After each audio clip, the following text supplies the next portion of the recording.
President Donald Trump is signaling he may be considering rolling back his original decision to freeze pay increases for federal employees.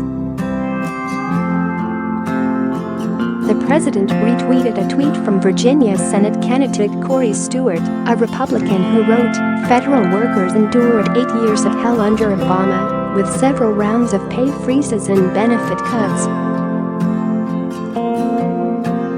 At Real Donald Trump can fix this, and I trust that he will." Lawmakers from both parties slammed the president's decision last week to halt a scheduled pay increase for federal employees. Even Republicans had strong words for the president, including Virginia Representative Barbara Comstock, who is one of the most endangered GOP candidates running for re-election this year. "We cannot balance the budget on the backs of our federal employees, and I will work with my House and Senate colleagues to keep the pay increase in our appropriations measures that we vote on in September," Comstock, who has 35,500 federal workers in her House district, told The Washington Post. But Stewart is one of Trump's most loyal allies, having stood by the president during the 2016 campaign after the Access Hollywood tape featuring Trump making lewd comments about women was released. Trump has endorsed his Senate bid. Stewart, who is in an uphill battle to unseat Democratic Sen. Tim Kaine in November emphasized his break with Trump on the pay issue. Virginia is home to thousands of federal workers.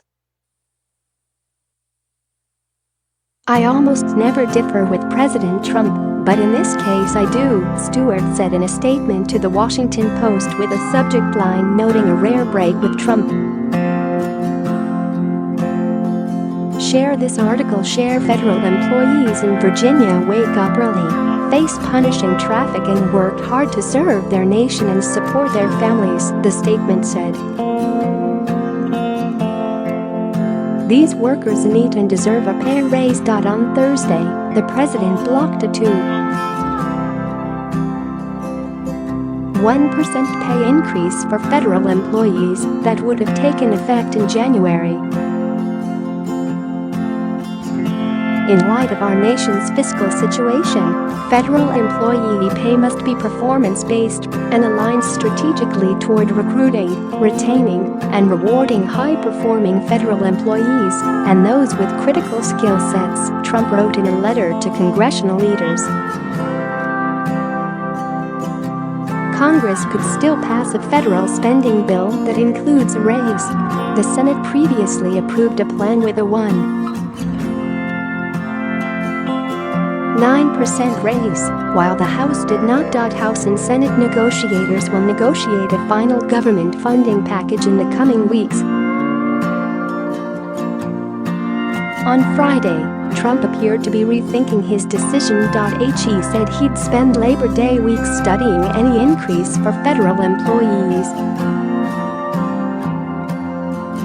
Weekend. "I'm going to be doing a little work over the weekend," Trump said in North Carolina, where he signed an executive order extending benefits of retirement savings accounts.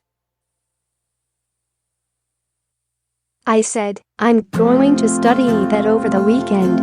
It's a good time to study. It's Labor Day. Let's see how they do next week. But a lot of people were against it. I'm going to take a good hard look over the weekend," he noted. Trump's decision affects nearly 2.1 million federal employees across the nation. The federal deficit is skyrocketed under the tax breaks passed by Republicans. The deficit is expected to reach $1 trillion by next year and could grow to $1.5 trillion by 2028, according to NBC.